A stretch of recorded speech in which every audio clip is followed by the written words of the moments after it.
everybody. Welcome back to another episode of Coast to Coast on the Her Hoop Stats Podcast Network. I'm Crina and Mustafa alongside Calvin Wetzel, and are here. We have arrived. It is the last day of the WNBA regular season.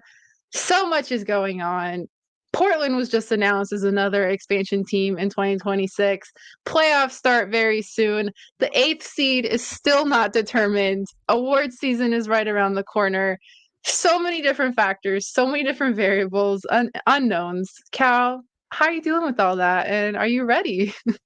I'm more than ready for this. You know me. You know that I'm like the guy who like can't help myself when it's like June to just start talking about like the awards and the playoffs, even though it makes no sense. It's way too early. Like we shouldn't even be thinking about that.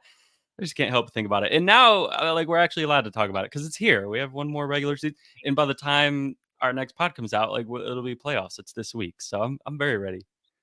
Correct. And it already feels like some of these games have been in a playoff atmosphere vibe. And that's what we're going to start with this week for our headline of the week. We're going to recap the game that was the Connecticut Sun versus the Minnesota Lynx, because I think, and this may be some recency bias, but like I think a lot of us would agree that that was probably one of the best games of the season. Went right down to the wire, back and forth in the last 4 minutes. And we're just going to break down this last like few possessions. But Cal, what was your takeaways just from like watching that game unfold the way that it did down the stretch?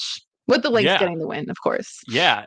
Well, and we had two games like this between these two teams where the Sun got the win. It like this was one of the games of the year, obviously, but these two teams, this is the third time that they've played an incredible game. One of them went to OT, and they each got one regulation win by 5 and by 2. So all of these games have been extremely close. Sign me up for 5 more of these if these two teams meet in the semis of the playoffs. Which I told you I can't help but get ahead of myself. It's what I do. But in terms of this game, this was unreal. It reminded me a little bit of just Oregon State UCLA, if anyone remembers that game from college, where in the last 30 seconds there was a lead change, like every possession, like every 5 seconds, lead change, back and forth, haymakers, buckets, left and right. So fun, like the entertainment value of the timeout to advance the ball on full display in that game and on this game last night. I thought it was interesting. The Sun closed without Brianna Jones. We've talked a little bit on this pod about how once they brought in Marina Mabry after the Olympic break, they kind of had 6 starters in a sense, and that was one of the challenges for Steph White was to mess around with the rotations, kind of figure out how she plays that, and they were starting a different player or bringing a different player off the bench like every game for the first like 2 weeks, and they sort of settled on Marina Mabry off the bench, but she was in there closing, and Brianna Jones wasn't. They went with a smaller lineup against the Lynx, almost worked. But the last few possessions of this game, this is what we got to break down. Let's put these up because all of these haymakers that we were talking about.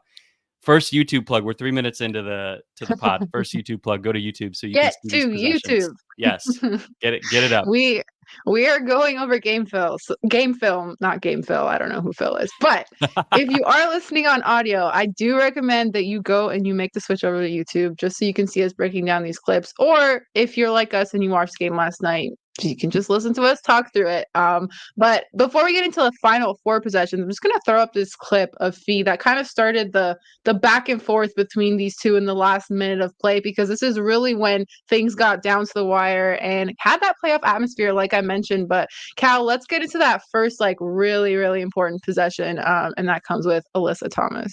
Yeah, you saw the score before that. Down one, took a lead, up one. Now this one, watch Nafisa Collier at the top here. She gets switched onto Marina Mabry. This is elite defense on the switch. Pressuring. DeWanna Bonner's wide open under the hoop there on that little, it was like a stagger Spain back cut. And if you play that again, watch under the hoop how open DeWanna Bonner is because of that back screen, that Spain screen. But Marina Mabry can't get the ball there because of Fee's pressure in her face. Amazing defense there. And then Fee digs down, forces AT to pick up the ball in an awkward spot. Also great defense then after she forced Marina to pick up the ball. This was an elite possession from Nafisa Collier. And then AT just made a tough shot.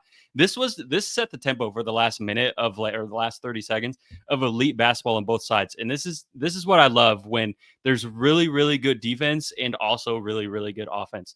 And we had both of those things on both sides of the ball for both teams, basically every possession down the stretch. And it started with that one. I thought that was an incredible possession from Nafisa Collier, and just a better bucket from Alyssa Thomas. Like there's nothing you can do about that. But then Yeah, right.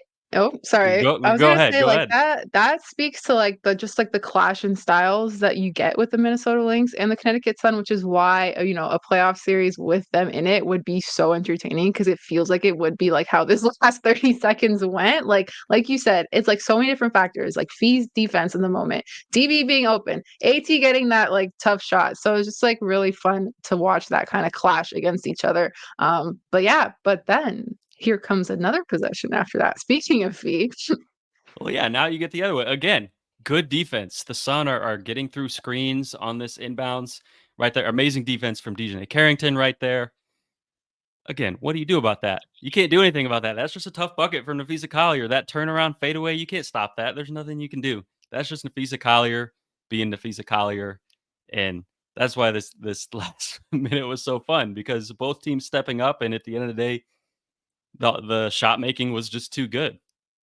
yeah, like it's really a thing of beauty. Like just watching Fee play, she's such a unique player. She has such a great skill set. And just to have watched her develop into this level of scorer and just makes her so tough to defend. And she's really like in that like MVP state of mind. All right, let's go into the next possession after that because this really was a back and forth of the last 30 seconds. I was yelling at my laptop, almost flung it like off the couch. It was really that exhilarating.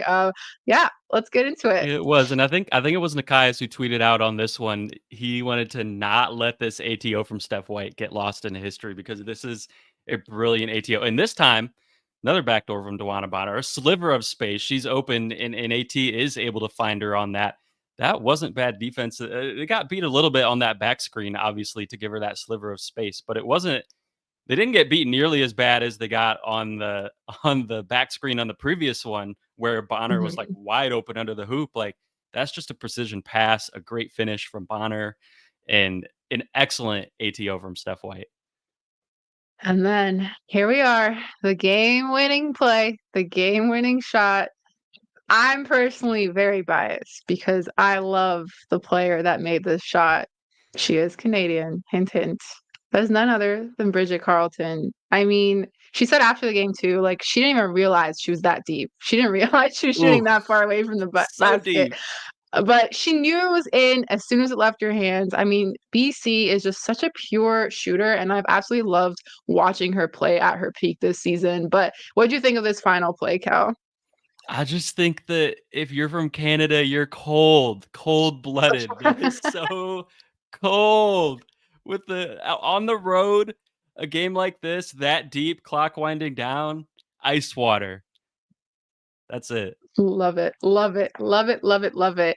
All right. So now the Lynx have clinched that number two seed since the Liberty won the other night, which means they're also locked into their first round matchup with the Phoenix Mercury. Coming off of this game, knowing there's one more day left, now looking forward to this matchup with the Mercury.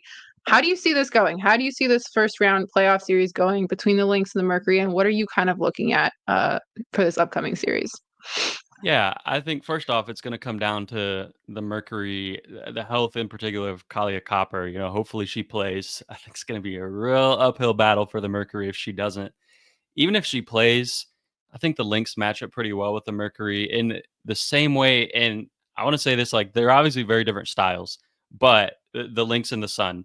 But I think in the same way that I talked about on the pod a few weeks ago that the Sun give the Mercury a tough time, the Lynx and the Sun both have a similar level of defensive toughness, tenacity, and versatility, even if they play very different styles. And I think that gives the Mercury a lot of trouble with what they're trying to do. And we talked about, like I said a few weeks ago, the Sun doing that to them in the regular season. And the regular season matchups between these two teams, outside of that one game where Ka just hit that corner three for the win off of that screen, that was incredible. And the rest of the games, the Lynx really held down this Merc offense in those matchups as well. So I see this as Minnesota in two, with or without Ka. I think if the Merc are gonna get it to three, they're gonna need Ka playing, and even then, it's gonna be tough, like I said. But I think that's why I'm getting ahead of myself because I think the Lynx are gonna advance out of this, and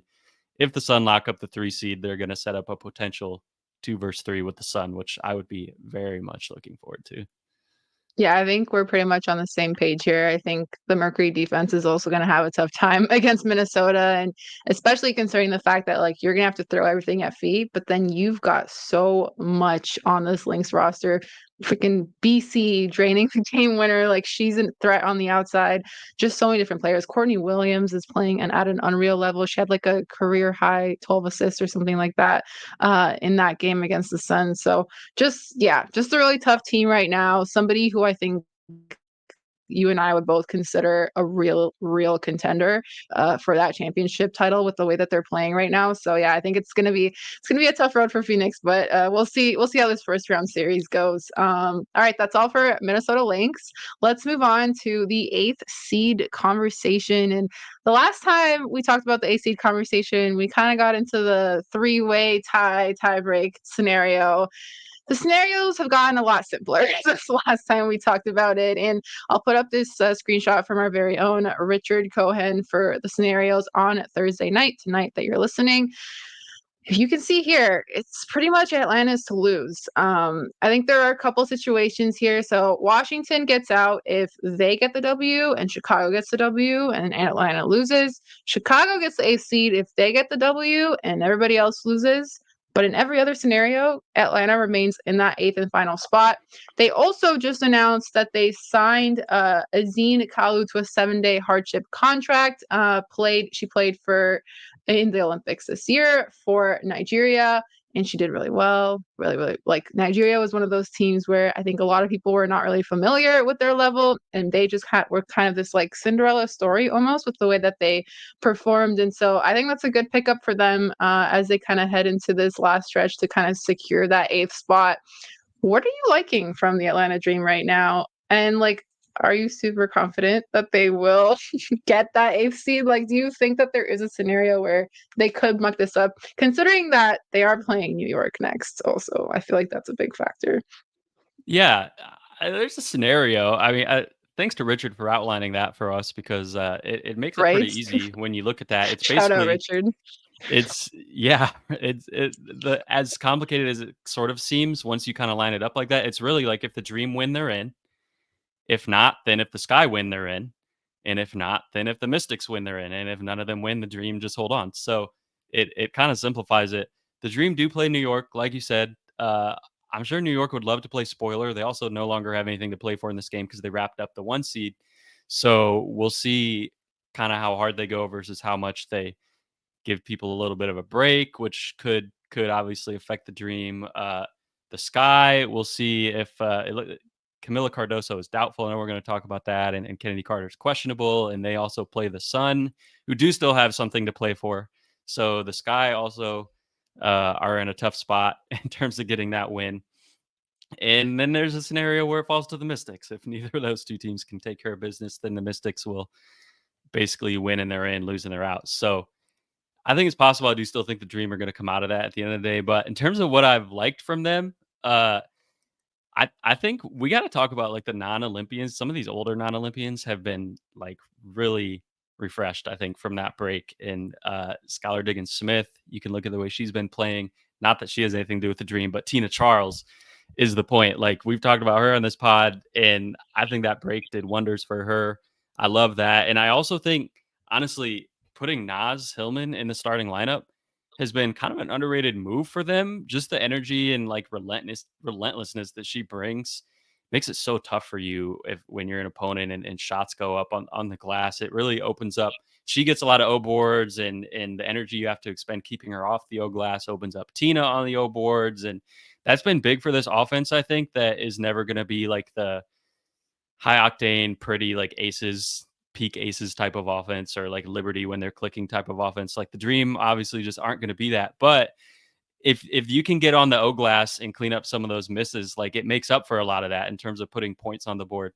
And that's what they've been able to do, I think, these last few weeks at a really high level. And what they're going to have to do, like if they're going to have any chance to, win a game in the playoffs. For sure. And I think another bright spot for me has been Jordan Canada and just like watching her effort on both ends of the floor. She had a couple of really crafty moves this week and just like relentless on the defensive side of the floor as well too. And I think she's just been a great spark for them. No pun intended, since she used to be a spark. There you go. But There you go. no, just like watching her be healthy, I think has really helped this dream team, another unintended pun, kind of work together.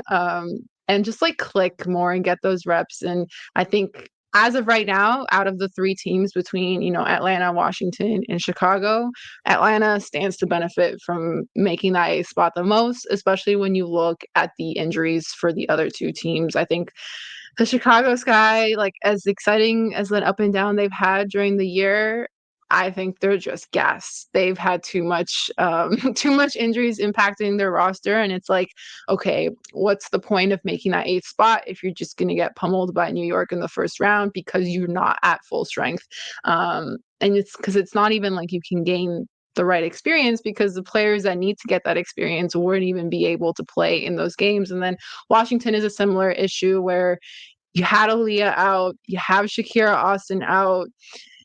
The direction is still a little bit uncertain about like where this team is going. And so it's just a really tough position to be in, as good as they've been over the last like week and a half to kind of push for that eighth spot. But yeah, I think it all comes down to Atlanta now. And then another bit of Atlanta news before we move on. Leticia Amahir signed with the Perth Lynx in the WNBL. And this may seem small to people, but I think for a player who hasn't gotten a ton of playing time this year and reps, she previously played with Athletes Unlimited for the first time in the winter before this season, and obviously was an Olympian with Team Canada. And I think she does great on the international stage. I think just being around her and in training camp and watching the things that she's working on, whether that's like footwork, being under the basket, just being more of like a dominant presence.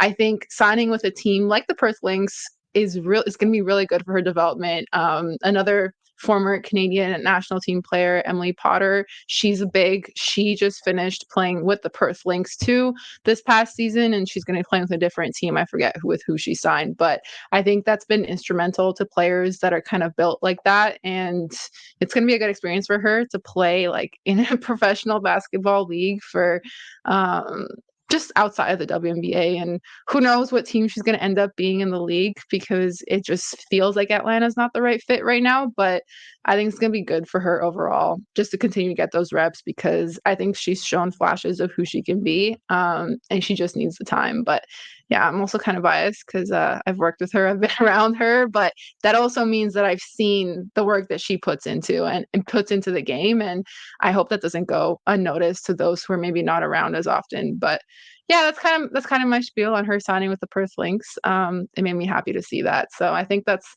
all the Atlanta news, and we'll see if they get that eighth spot. It's theirs to lose. I think that's the way we're framing it right now. But Cal, any thoughts before we get into some award season discussions? Yeah, I don't think so. I'm just excited for, as always, this last day of the regular season in playoff basketball. It's here. That's like Christmas for you. You're like it Yes. was like going the day before, like you go back to school and you like lay out your outfit. Although I don't know how many people do that actually, because they may don't like school that much. But like anyway, there's no flaws in my metaphors. It's fine. All right. Let's move on to award season. Now, our other podcast on the Her Hoop Stats Podcast Network, Press Break, they went into a lot of the awards. They did a big discussion on Most Improved, which was really good timing because that BC game winner came just before they dropped their episode, and there's a lot of Bridget Carlton talk in there. So if you want to hear more of like the MIP Defensive Player of the Year award talk, make sure you go listen to their episode that dropped this week. We are going to tackle Coach of the Year and Sixth Player of the Year for those that are interested.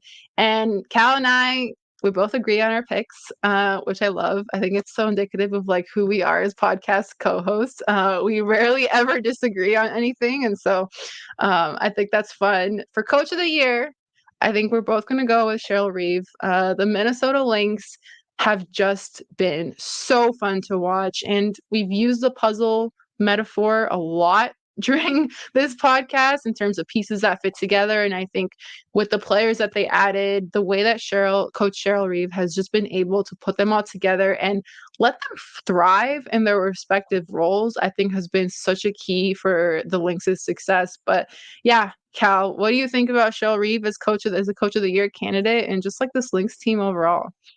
Yeah, obviously the Lynx added some talent over the offseason, and that's bringing like Courtney Williams, Alana Smith, been part of their jump from solid team to legit championship contender. But I think that their improvement has transcended the amount of talent that they added. And that's why I would go with Cheryl Reeve for coach of the year, because I do think a lot of their improvement has been the coaching job that she did this year and her commitment to the defensive end. And another thing that I'll continue to mention, and I have before on this pod, is how I think it goes back to training camp and that story that she told about how she always starts with offense, that from day one, it's always offense, offense, offense. And this year it was day one defense. We're locking in on defense. And that set the tone for the whole year because the Lynx weren't very good on defense. And this year they have been one of the, if not the best defensive team, them and the Sun, which is why I love that matchup, because I love defense. And I'm so excited for those two teams if they play each other. But the Lynx, the Sun defense, what was already what it was. The Lynx defense got to this point because of Cheryl Reeve deciding that we need to fix this defense from where it was the last couple of years, and we need to make some changes. And she did that. And obviously bringing in Alana Smith, huge part of that as well. And that's more of an executive of the year move than a coach of the year move, but it's definitely both. It's the answer is always both. So to me, that's what puts Cheryl over the top, I think, for coach of the year. Yeah, I think I echo all of that. I think she's a really good pick for that. And then we have sixth player of the year, and I think I saw someone at some point say that this player was going kind of under the radar, and I don't think I agree, but we can always give more love to these players, and that's Leonie Fibich of the New York Liberty. She has just been phenomenal. I think, and has added so much to this Liberty bench that they were honestly lacking last year, and why they couldn't get over that hump in the WNBA finals. And she has just done everything right. Like just watching her this week, the way that she's always there, she's so active. She's ready to get, defensive rebound, offensive rebound. She's ready to make the right play, the right score. Her midi is beautiful. Like she plays like somebody who's been around for a while, which is like so wild to think about. And yeah, I've just really enjoyed watching her. She'll do something smart on the court. And it's funny because like I always think she's Sloot because they both have that blonde like bun. So like I always think it's her, but then she like moves in a certain way that is just like, whoa. And then you're like, oh, that's not Sloot. that's Leo. No shade to Sloot, but it's just like she just does these certain moves and things that is just like wow, like she's a really really good player and has just added so much for this Liberty team. But what have your thoughts been on kind of her fit with New York this year?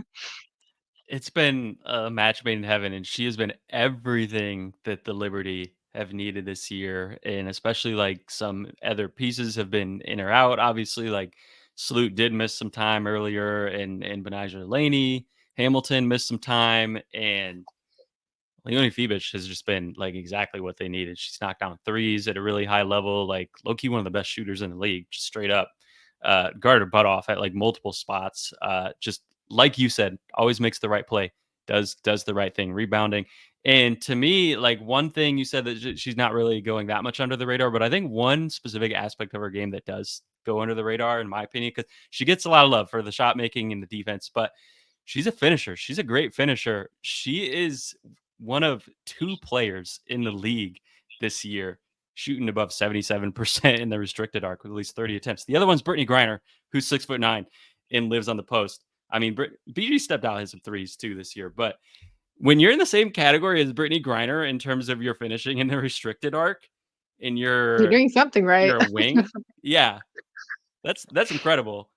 So I mean, she's just been a bucket from everywhere, and when you have that kind of 3 and D wing who can also finish cut, she's excellent in transition and playing it. They have so many good passers on this team, obviously with Sloot and Sabrina and Stewie and JJ's come into her own as a passer. And when you have someone who's excels as much, as Leone does in transition and as a cutter and playing off ball. Like it just works incredibly with some of those other players that they have. And so I think she's been a perfect fit. And I'm with you on sixth player of the year.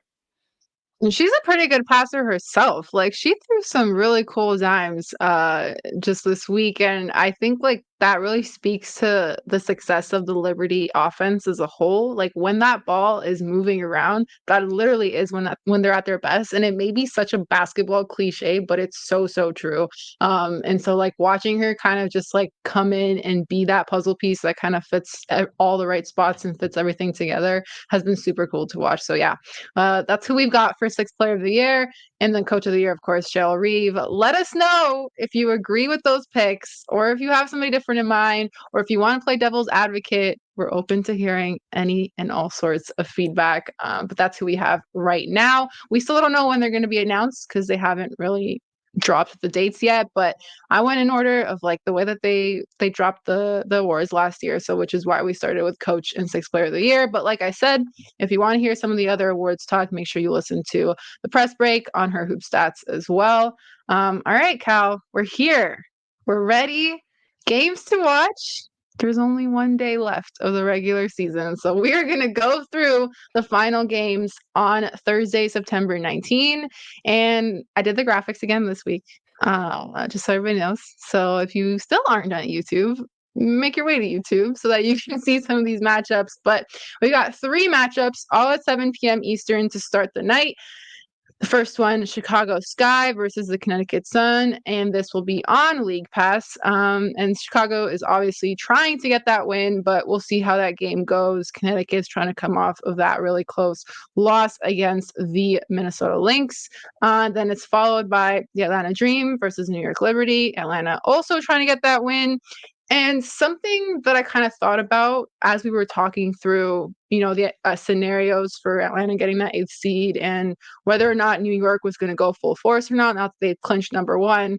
I do kind of want to ask you, Cal, do you think that New York goes hard anyway, knowing that Atlanta is most likely going to be their first round matchup? Do you think that changes things at all?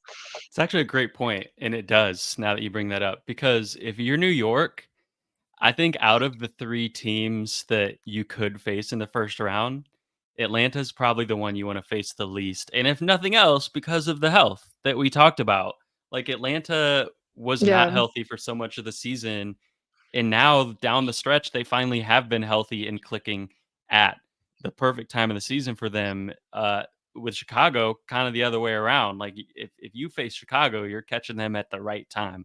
You'd much rather yeah. face them now than face them in July. So I think the Liberty would love to knock the Dream out of the playoffs and get sort of a banged up team kind of hobbling their way into the Barclays Center to face them. Yeah, for sure. Yeah, no, I literally like crossed my mind as we were talking through it. I was like, wait, there might be some other factors, motivation factors at play here. So we'll see if Sandy Brondello does rest anybody or if they kind of attack things differently. You also don't want to like tell on yourself and expose every play that you would in the playoffs. So that's always an interesting balance that you have as a coach. So I'm interested to see what her game plan kind of is for that matchup. And then the last 7 p.m. matchup is the Indiana Fever versus the Washington Mystics. Indiana is pretty much locked into their spot right now, I believe, but I'm not 100%, 100% sure. 100% locked Yep, in. Yeah. they Yep. are locked in. Right, because that 6 and 7 spot are both locked in. And then the Washington Mystics, of course, also trying to get the win. Honestly, like great effort against New York the other night was just kind of tough crawling. It's really tough to crawl out of a 20-point hole once you get into it. But yeah, Ariel Atkins, shout out Ariel Atkins. I put her in the graphic because she has just been hooping. I mean, you talk about a pure hooper, that is Ariel Atkins. And you talk about a player who hasn't been given enough love this season.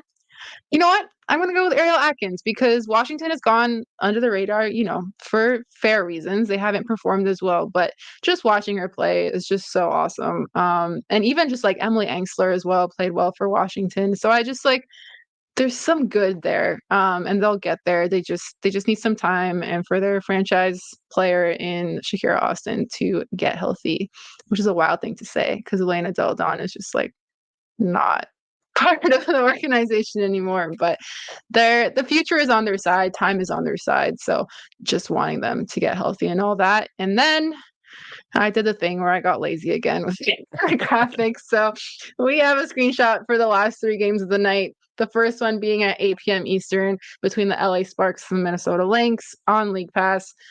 This one is probably going to be like low-key the most chill matchup of them all, just because like the Sparks have nothing to play for. They're out of the playoffs. The Lynx already clinched their second seed. Then followed by, actually, this one might also be a chill matchup at 10 p.m. Eastern between the Dallas Wings and Las Vegas Aces. Wings, another team that's not playing for the playoffs, and then Aces.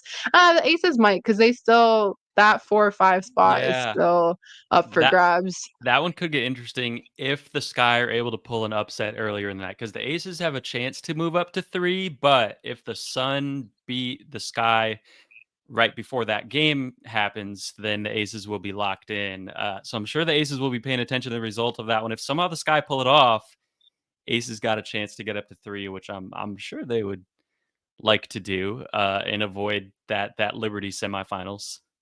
That's true. My favorite thing was Aces PR sending us an email this week, just like laying out all the seating scenarios for the Aces. And then at the beginning, they were like, we're only like 87% sure this is correct. And then they wrote out all the scenarios and then they wrote, we think at the bottom. And I was just like, same. That's such a mood. That is a whole mood. So shout out Real. Aces PR for being hilarious. But yeah, so you got Wings Aces at 10 p.m. Eastern, and then Storm versus Mercury also at 10 p.m. Eastern on League Pass. I think that's an important one for Phoenix to kind of look to see like, okay, let's get this group together, let's kind of get back on track. And then Seattle also, I mean, I think both of these teams probably have something to prove if you're playing for them right now. And also, I forgot to mention that the Fever Mystics matchup is on Prime Video. It is the only matchup of the night that is not on League Pass. So make sure you note that down. But those are all the games. We're here. It's the last day of the regular season. Happy last day for all you WNBA fans who have been around all season to watch. The playoff schedule is coming up very soon. I think the first game starts on Sunday, if I'm not mistaken. But the matchups, everything will be all out following the conclusion of tonight's games. So I'm excited. Cal, are you excited? You I know know I'm you are. excited. You know I'm excited. And regardless of like if any of these games are meaningless in the standings, like there you can always find something to like pay attention to, or like a storyline. Lynx and Sparks don't have anything to play for, but it's a huge rivalry. You know they want to beat the other team. That's Storm true. Mercury, nothing to play for, but it's potentially DT home farewell game. So reasons to tune in to all The of these Phoenix either way. Socials has been saying if this is it all week.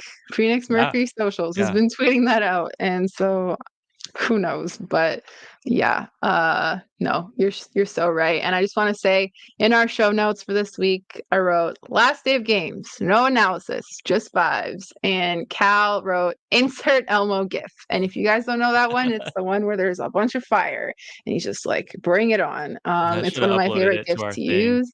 so we Yeah, could maybe we'll put in like put it the on. thumbnail. Yeah. So like Nathan, Ooh, that's a great idea. Nathan, if you're listening to this, our dear editor, please Oh, put this the is a Elmo great gif. test to find out if Nathan listens all the way through to our pod. I love it. Let's not tell him. Let's just see Okay, if he hears this. perfect. We'll find out if it's in the thumbnail. But yeah, that's everything for us on the regular season. Playoffs are right around the corner. We've got you covered with weekly coverage here on Coast to Coast on the Her Hoop Stats Podcast Network. So make sure you're subscribed wherever you get your podcasts. Make sure you're subscribed to YouTube because we may break down some film every now and then. And I will always try to have those game graphics for you as well. You can follow myself at Crina MM. You can follow Cal at Wetzel 31. Happy playoffs, everybody, and we will see you next week.